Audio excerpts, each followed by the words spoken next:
So, judging from the Rotten Tomato scores for Spider-Man Across the Spider-Verse, my opinion on this movie may not be a very popular one, but I'm going to tell you it anyway. The single most important flaw in this movie is its length. 2 hours and 20 minutes. That is at least 40 minutes more Spider-Man cartoon than my jaded patience can take. And it wasn't just me either. I was there with two young lads, 6 and 10, and halfway into this movie, they weren't exactly riveted either. So it's way too long. Way too long. But that's where the problems just begin.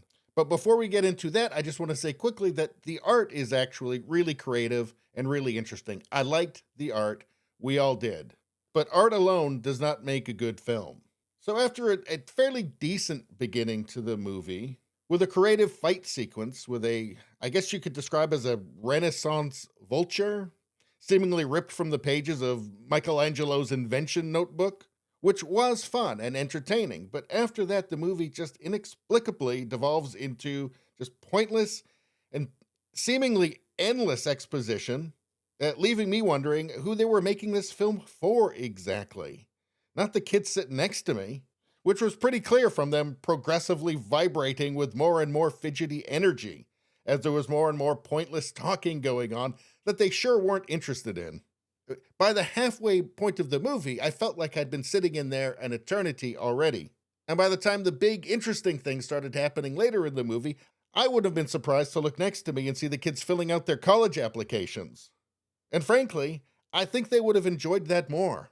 And this is the thing that's maddening. I mean, it takes a lot to make a kid bored during a Spider-Man movie, does it not? It's almost like you have to be trying to make them bored. And this movie, maybe I was just having a bad day. But this movie, for me, was so boring that most of it, as I was watching, failed to imprint into my short-term memory.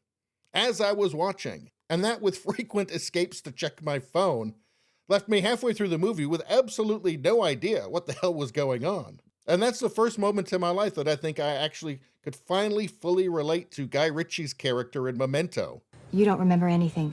You don't remember where you've been or what you've just done. No, I can't make new memories. Everything just fades. And now, mere hours later, I could almost convince myself that the whole thing was just a dream, some sort of long, boring dream. Was I ever really even there? That is how little impression the thing made on me. And the thing was woke, too. I mean, you've got like a pregnant Spider-Woman in it. There is no way to make that not look totally ridiculous and destroy your suspension of disbelief. It just can't be done. There's like a punk rock Spider-Man who's actually like some sort of like Antifa, anti-capitalist Spider-Man.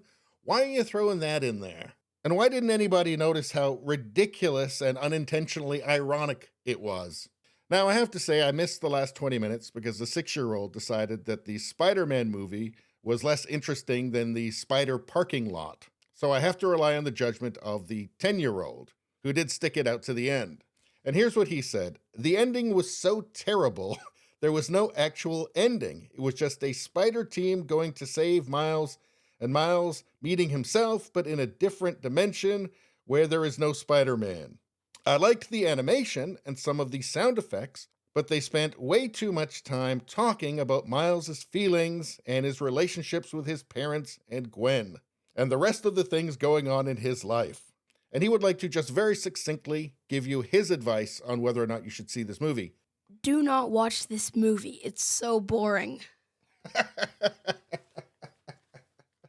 And the 6-year-old had this to say. That was the worst movie I saw in the movie theater.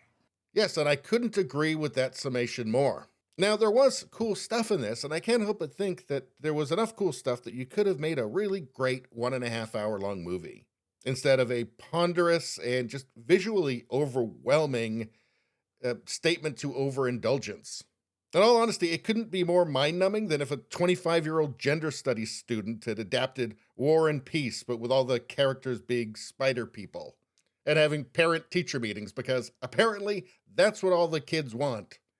So in summation, it's incredibly boring and long and tedious.